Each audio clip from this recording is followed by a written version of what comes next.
Hey guys, Sal D Police, aka Russell Miller here. How are you? I was doing a quick video on. I was just thinking about Venezuela. I've done some research on the South, and basically, the whole Venezuela thing.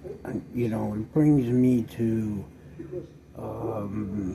a few things. One, I think of, a lot of research I've done. Now, I just want to make one thing clear. I've never looked at Wikipedia in my life. I don't trust it. I don't believe in it. And I think it doesn't show any researchable journalistic talent. Anybody who just uses Wikipedia,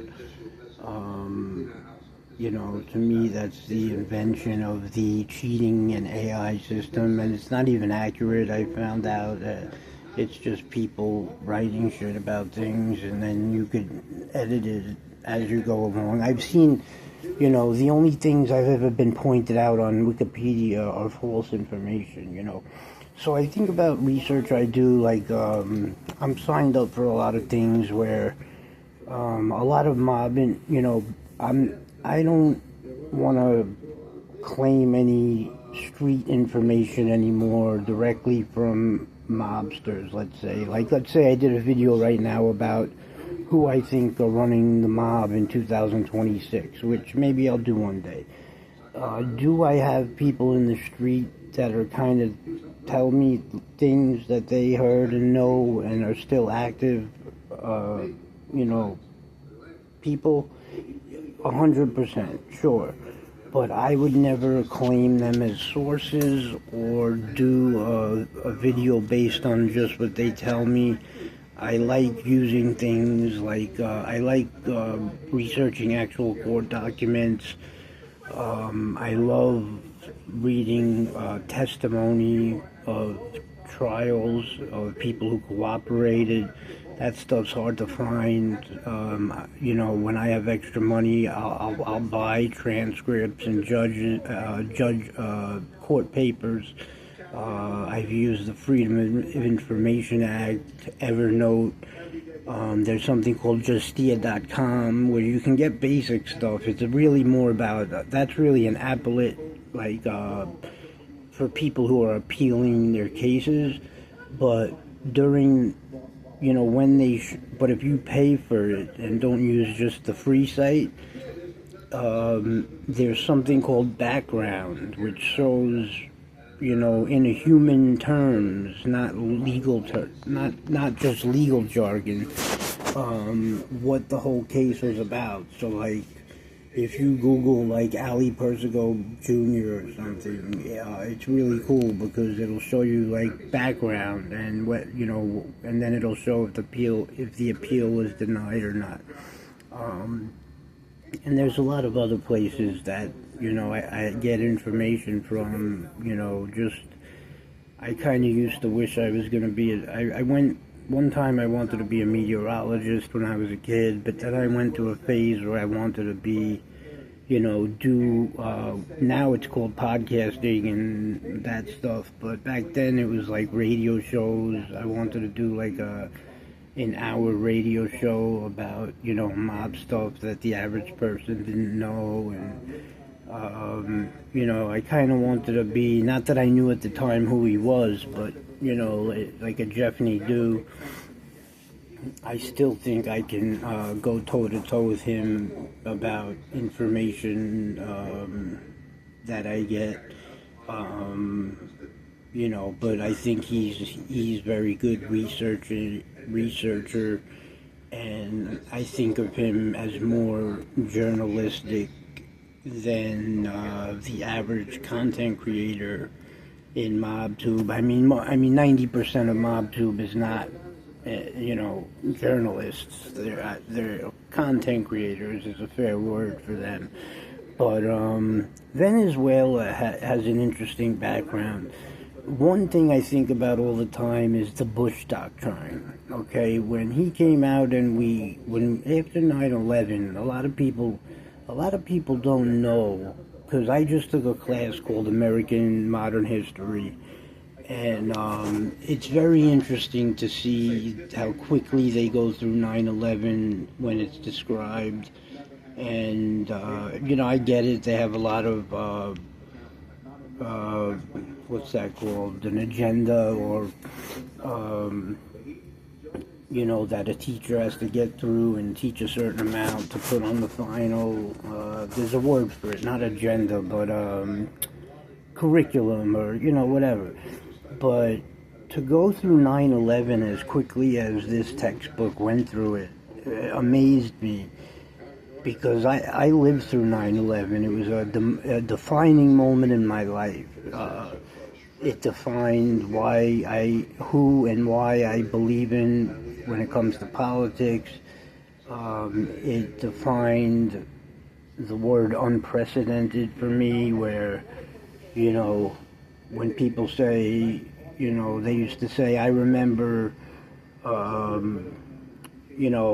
the day in the life. I remember where I was when JFK died. Well, I remember where I was when 9/11 happened, that kind of thing. And the whole Venezuela thing leads me to capitalism, and the capitalism is a necessary evil, okay? A lot of people, you want to talk about socialism and fascism and liberalism. A lot of times that stuff, and Fidel Castro is a perfect example of it. He told all his followers during that movement he was going to do a social movement when he took over. And all it really did, once you're in government, the only way to make that work is to become communist. And that's why capitalism is so important, even though it's a necessary evil, where it becomes survival of the fittest. And, we push capitalism on the world, and then we expect them not to do human nature. Socialism can't work because of human nature. That's the only reason it can't work. Somebody's always going to want to have more. I mean, I don't know if you follow me when I say that, but, it's just human nature. That's all I can say. And maybe I'll explain it a little more this way. So, the first thing I think about, Venezuela, I think, was picked because back even in the Bush Doctrine, he labeled an axis of evil that we had to watch out for. And in that axis of evil was North Korea,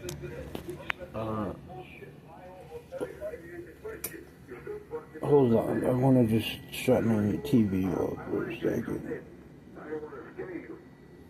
In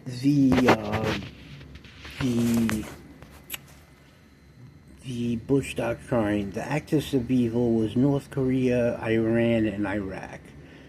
Obviously, we know what happened in Iraq.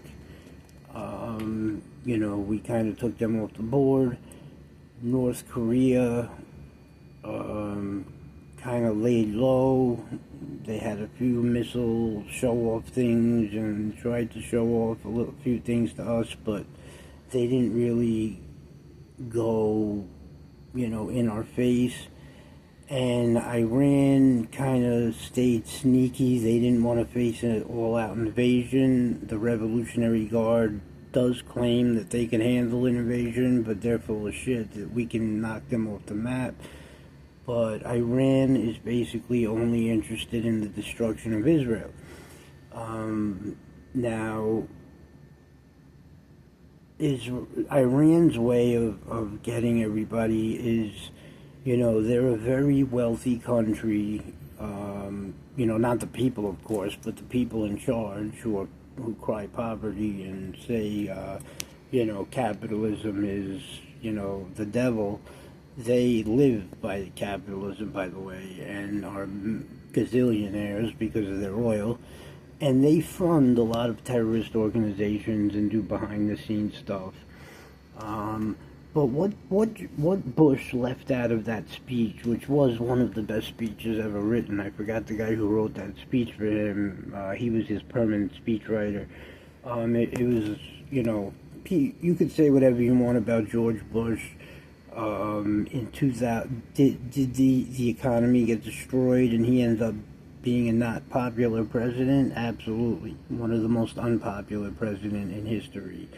But will history one day, if the right person goes to bat for him, turn around? Maybe. Because you got to remember this. I wouldn't have wanted anyone else president during 9/11. Not Al Gore, not John Kerry, not any Democrat, that's for sure. Maybe Reagan or Bush Sr. would have been the only two other presidents I would have wanted, or maybe Trump, during 9/11. Now, when people started hating him is when they didn't find any chemical weapons in Iraq, But then people really started hating him because there was the Hurricane Katrina mess, and then there was a tsunami situation, and then there was the collapse of our financial system and our housing market. Now, I owned a mortgage company during this time. Now, you can't really blame, blaming George Bush for these things.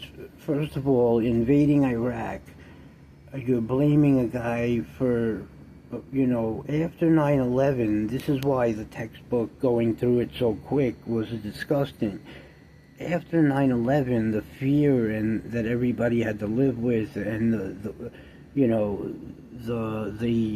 extremism of the people, the Muslim extremists that wanted to kill us, it was a scary thing. And if something did happen, and they did have chemical weapons, then we would all be yelling at him, why didn't you go in? Why didn't you go in? So I feel like he had no choice but to go in, but that's not even what this debate is about. This debate is really about, and this all leads to the whole Donald Trump Venezuela thing. It all leads, during that speech, there was a country he left out. Out of all the countries in Latin America that their currency is cocaine, whether it be transportation, production, or all the way to when it gets to Mexico, distribution, if you want to call it, getting it across the border. That's basically their currency. And there's a good book about it called, what's it called? I think it's called 000, and it's written by the same guy who wrote the show and book Gomorrah, about it's basically a book about the Italian mob in Calabria, and it's a really great show. I think it's 10 times better than any mob show of all time. You just have to make sure you watch it with the subtitles and not the dubbing of the mouth, because it is in Italian. But this guy also wrote a book about 000, which apparently stands for 100% pure cocaine, and how cocaine in every country that has something to do with it, it becomes their currency. And he even includes America he specifies with the crack era in the 80s with the CIA, and that whole thing. And you could watch a show called Snowfall that really will help you understand how the CIA was trading weapons for cocaine and making a lot of money for it. And my point is, Venezuela back then, in 2001, they stuck out as not just drug. To me, I knew they were involved with drugs because I read a lot about the Canadian mob, and the Caruana and Vito Rizzuto families lived in Venezuela for 30, 40 years. I mean, they left Canada and didn't come back, some of them. Vito Rizzuto did go back to Canada, but his father stayed in Canada another 30 years after he came home. And that was where the pipeline started, and a lot of people didn't realize that till some books and some good researchers in Canada journalism figured it out. But they were the plug. I mean, the main plug, the Rizzutos from Venezuela to wherever, however they shipped it into America, and then into Canada, actually. They ended up being the plug for the Northeast mob, where do you think Arnold Scuteri and them and everybody was getting their coke from the Canadian pipeline, once the Sicilian pizza connection was gone and all that stuff. But but Venezuela was also looked at as they were put on the terrorism list or something. Like, we were told not to use gas stations that were getting their oil from Venezuela. Venezuela publicly supported the Muslim fight against America, while everyone else was, basically George Bush said you can't sit on the sideline like Switzerland did in World War II or whatever. You can't stay neutral in this. He basically, during one of his State of the Union speeches even, or maybe it was during that Bush Doctrine speech, he said you have to pick a side. You cannot stand on the sidelines during the war on terror after we have been attacked this way, and 3,000 of our civilians were murdered. You're either with us or against us, and Venezuela made it clear they were against us, while most countries pretended, at least, that they supported us, but they didn't. And by the way, the funny part is, while all this is going on, the real sneaky sleeper pick here that we didn't watch out for, and then they come out and hit us with a biological attack that we still haven't acknowledged was a biological attack, which is insane, is China. We have no access to their media, they have no access to our world, and that, other than trade, and that's because they are a full communist country. Those people don't see what's going on in the world, and we really don't know what's going on there. And it's scary because they really got very powerful while we were focusing on Muslim extremists and this new word that came out. I'm sorry about that. This new word that came out called narco-terrorism, which Venezuela would be the first, I think, it was used on, because they were terrorists that were going to fund themselves through cocaine sales. And you have Bolivia and Peru and, all those kind of, Colombia and all those kind of mid-South American countries. Like I said, cocaine is their currency. They're either starving to death or they're producing cocaine or transporting cocaine. And everyone's in on it, including the government. So what are you going to do next? Arrest every president? Does Venezuela have more oil than the other countries? Yes.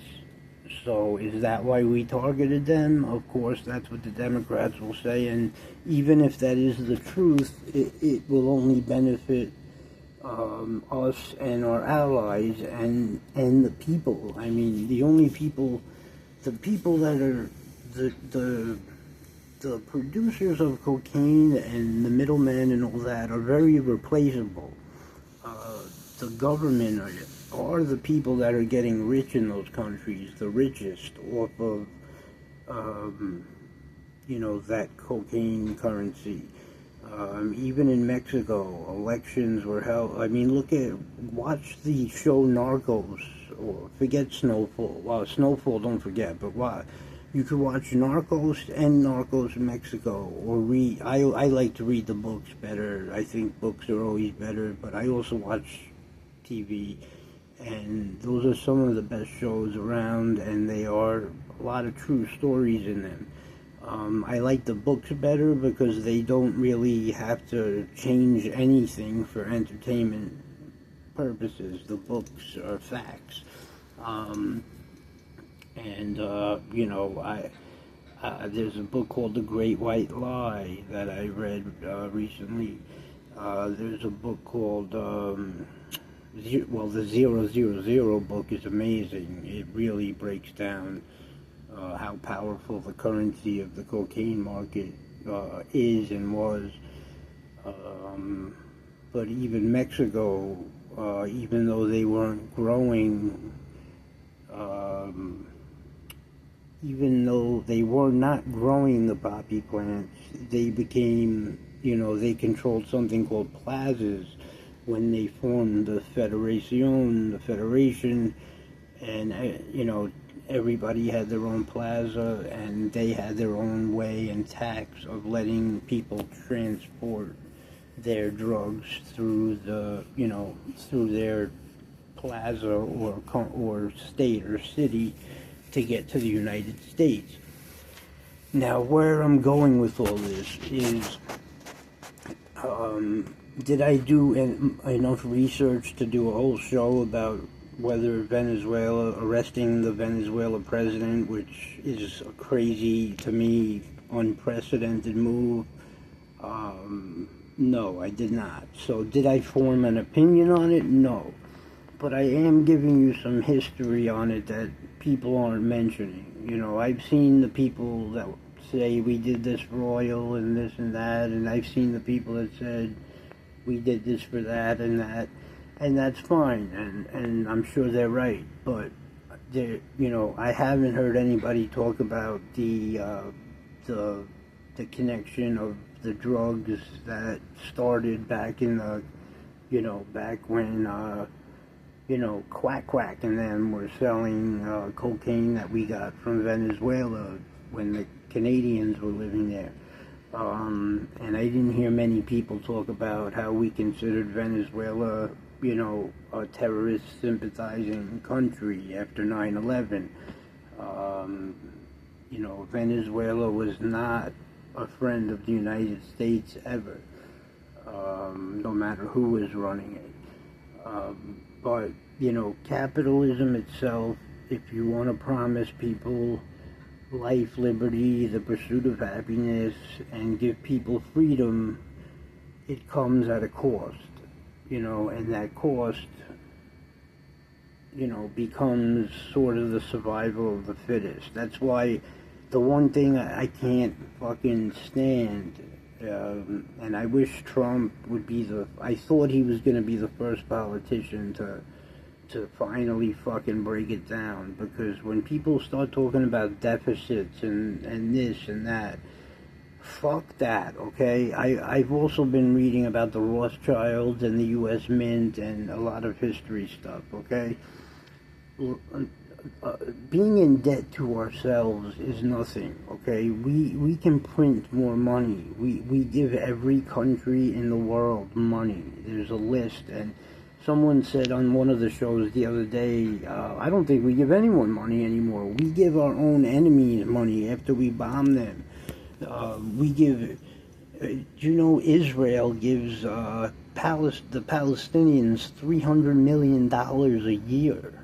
And this is while they're in the middle of a war and being terrorized by them.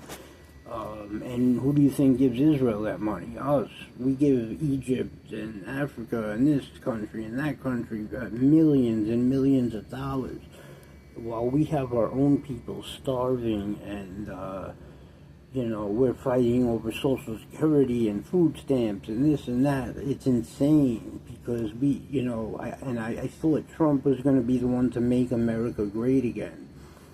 And, also, if we want to get this into politics, I'll say one thing about Donald Trump, because I'm still undecided if I'm as happy as I was with him on my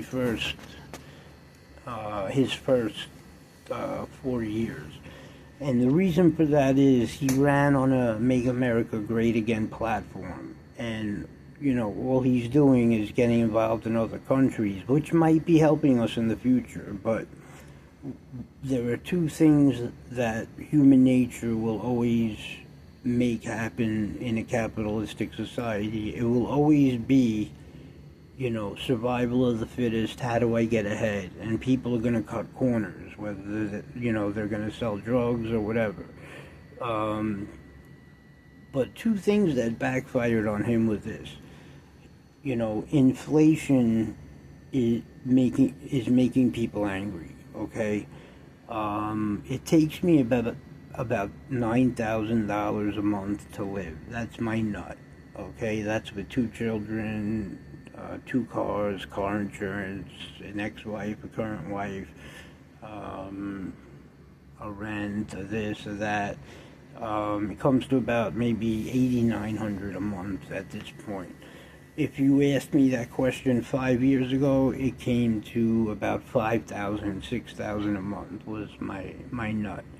So that goes up for everybody, but their pay doesn't go up.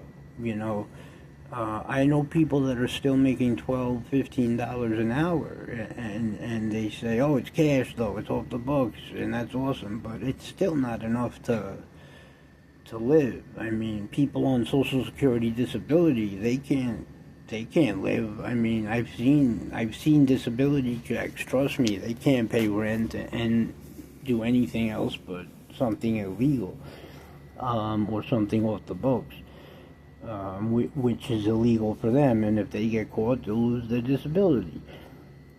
So there's a lot of a tragedy. The second thing that backfired was the tariffs. And the reason that backfired, that nobody seems to want to talk about, is because the goal of that was to, kind of make it so that we gave jobs back to Americans, and we started doing our own thing, like getting our own oil and, fracking, and getting our own farmers to produce more, and stop relying on other countries, right? Make America great again. But what backfired on him is and I don't want anyone to get insulted, any of you young folks yet, because you're the generation I'm talking about, it hasn't even begun yet. So it's going to be Generation Z is the youngest, I guess, now, and then whatever comes next, that's, getting out of high school now and in adolescence. What we didn't bet on, which we should have, watching it start to happen with the last generation, is nobody's looking to work. Nobody's looking to pick up that slack, when they can, they liked buying it from Japan or wherever it was manufactured. They don't want to have to go work at a factory and make it ourselves. And I think that's where the tariffs backfired a little bit, and nobody talks about that either, because everyone wants to put this political spin on it. I'm putting an everyday person spin on it, because I've owned a small business during all of this, and I've seen how much harder it was to get people to work, to even hire people at a certain price, which was more than fair. And then when they did work, I've seen their work ethic, and the difference between their work ethic and my generation's work ethic. I mean, you see it immediately. You don't have to, it's not hidden. It's not something you only see if you're a smart person. It's something you see the first hour they're working. So, things like that I went on a whole rant that I wasn't even planning on going on. So I don't even remember what the whole video is supposed to be about, but it was kind of my take on Venezuela. And, I don't know. I'm going to do a live tomorrow or something, and, maybe we could talk about this a little more. But, debating, debating capitalism is always,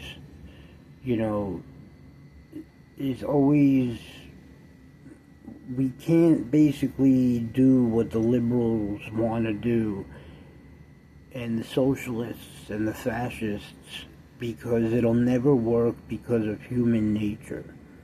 Okay? Just like the fact that me and my partners, when I went in for heart surgery, I controlled the registers and the money, and I went in I was out for 3 weeks. Now every Friday morning we had a partners meeting. I had 4 partners, 3 pizzerias. When I came home and I looked at the reports, I went to the next Friday morning meeting and I said, we have to sell the pizza places because I cannot be there to control the registers. And we did end up selling all the pizza places because it was just, and I knew it was going to happen.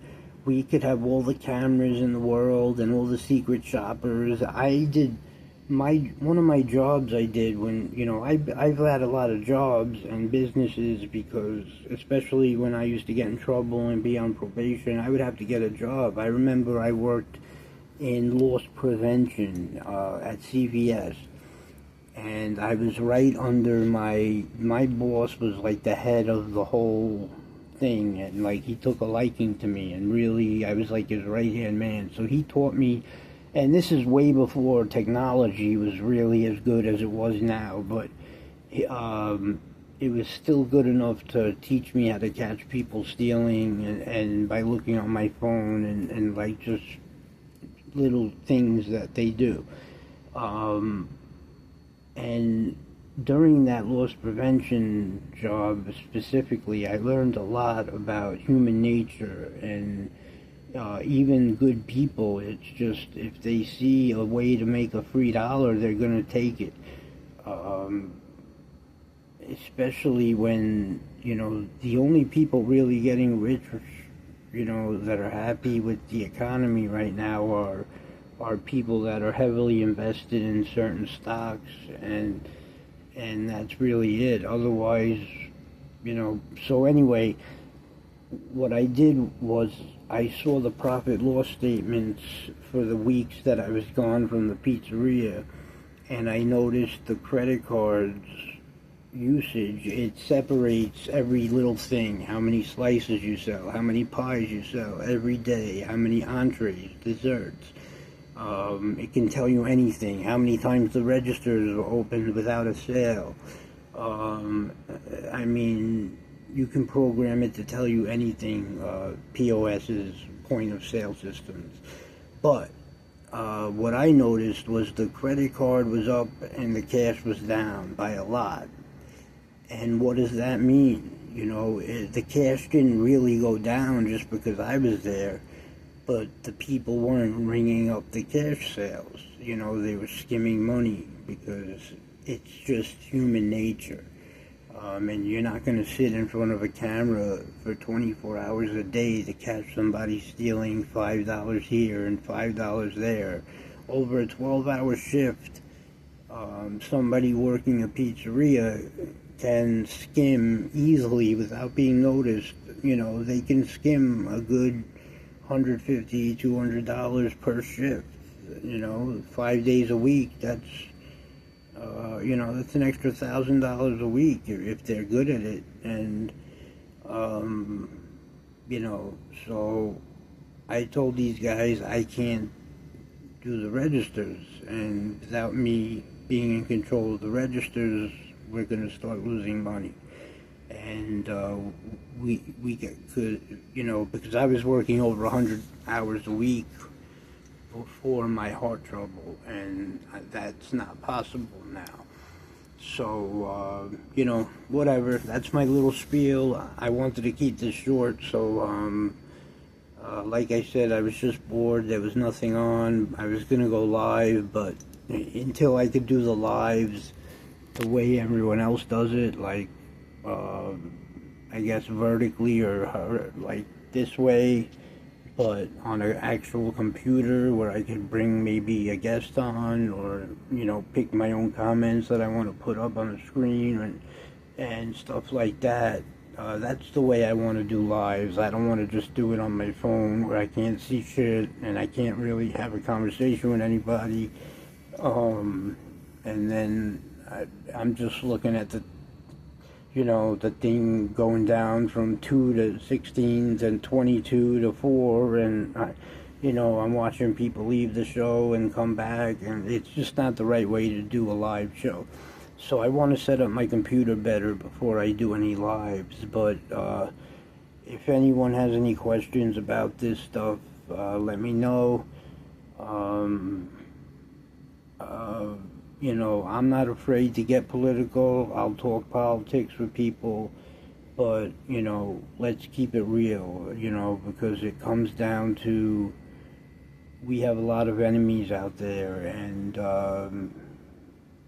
we got to be careful what we do. So again, I vote for presidents after 9/11 based on foreign policy. All that other stuff you can do on a local level with your mayor and your governor. But after 9/11 and the COVID and all that stuff, I want a president that is going to handle foreign policy with balls. Now, I don't want too much balls, but I want balls. And that's why I love Trump in his first 4 years, and so far I like him again. And I'm pretty sure I am gonna, when I do my research, I'm gonna support this move on Venezuela. When I first heard he bombed a ship that was coming this way with drugs, that's unprecedented. I mean, that's the first time we ever attacked anybody that wasn't an imminent threat to us. Militarily an imminent threat. Now, I'm making up words now, militarily, but, I'm talking about, forcefully. They weren't coming to invade us or anything. They were coming to drop off tons and tons of, literally, when I use the word tons, they sell, those ships have cocaine and heroin on them weighed out by the metric ton, which is crazy. And I've never heard of a president sending a missile to any of those ships, so I was like, whoa, that shit is fucking crazy. And then, now they go into a country and arrest their president of a sovereign nation, but now you're finding out, yes, he was a dictator who was keeping all the money, and by the way, don't think we weren't giving Venezuela plenty of money too. We give all those countries money just so they don't need to be corrupt and take the cartel money, but they still do. And that's why this word narco-terrorism came from, because they're not just narcos anymore. They're terrorists because they're ruining our country. And it's like, I have a feeling I'm going to support the move when I look into the truth of why, and I'm not talking about by watching one of his speeches. I'm sure he's acting like an idiot and a cocky bastard, but when I actually read a couple of things from a few different angles, I'm sure I will support the move he did with Venezuela. But I just wanted you guys to get like a different view of it, and that's it. So good night, everybody. I really hope people watch this video and we can start talking about some better, more intellectual stuff. I'm a lot smarter than people think, especially when I'm sober. So thank you all. I love you all. And I hope everyone's staying sober that needs to be. And my number and my email, russellmiller32378@gmail.com is my email. My phone number is 516-675-0096. And feel free to call me or email me. Don't give a fuck. Instagram, Russell _chin123, and that's it. Have a good night, everyone. Stay safe, stay smart, stay educated. Knowledge is power, and stay grateful. All right, thank you very much.